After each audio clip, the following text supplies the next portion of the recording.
Tuluyan na nag-rebuild ang Memphis Grizzlies at malinaw na senyales nito ang pag-trade nila kay Triple J papuntang Utah Jazz. Isang malaking trade ito na may kasamang 8 players at 3 future first round pick. Dahil dito umabot na sa 13 future first round pick ang hawak ng Memphis sa susunod na 7 taon, plus may $29 million trade exception pa sila. Ibig sabihin handa na talaga ang Grizzlies na magsimula ulit sa umpisa. Dahil umalis na si Triple J, inaasahan na susunod na ililipat si Ja Morant bago matapos ang trade deadline. Kahit pa paulit-ulit sinasabi ni Ja Morant na mahal niya ang Memphis at gusto niya manatili sa team, kailangan niyang tanggapin ang realidad na hindi na siya parte ng long-term plans ng franchise. Sa kabila ng sinasabi ng Memphis na mahalaga si Jaren Jackson Jr. sa locker room at core ng team, maraming NBA executive ang naniniwala na matagal ng plano ang pag-trade sa kanya.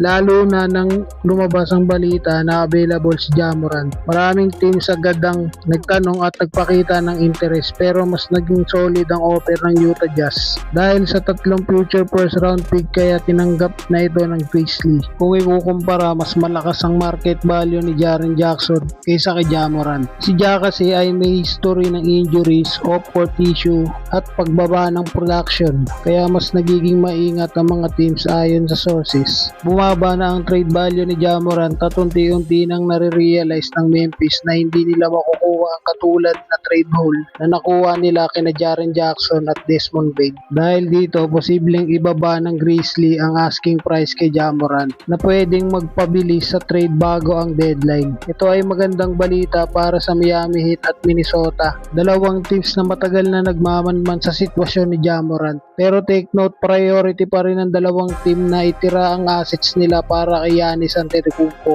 kung sakaling maging available ito. May usap-usapan din na handa ang Miami Heat na bigyan si Ja Morant ng extension na matagal na niyang hinahanap kung sakaling mapunta siya doon. Isa ito sa mga dahilan kung bakit seryoso ang Miami Heat sa sitwasyon na ito. Bukod pa rito, gusto rin ng Memphis na maging facilitator sa kahit anong trade na may kinalaman kay Giannis. Binabantayan nila ang sitwasyon ng Bucks at bukas sila sa pagiging 3rd or 4th team sa isang malaking multi-team deal. Bago pa ang trade kay Jaren Jackson, may plano na raw ang Memphis na makasali sa trade ng Minnesota, Milwaukee, kung saan babalik sana si Mike Conley sa Memphis. Pero hindi ito natuloy dahil na-trade si Conley sa Chicago Bulls. Sa kabuuan, malinaw ang gustong mangyari ng Memphis. Full rebuild na sila at sa prosesong ito malabong manatili si Ja Morant. Kahit pa siya ang mukha ng franchise noon, mga nakaraang taon, ang tanong na lang ngayon, saan siya mapupunta at gaano kabilis mangyari ang trade bago ang deadline.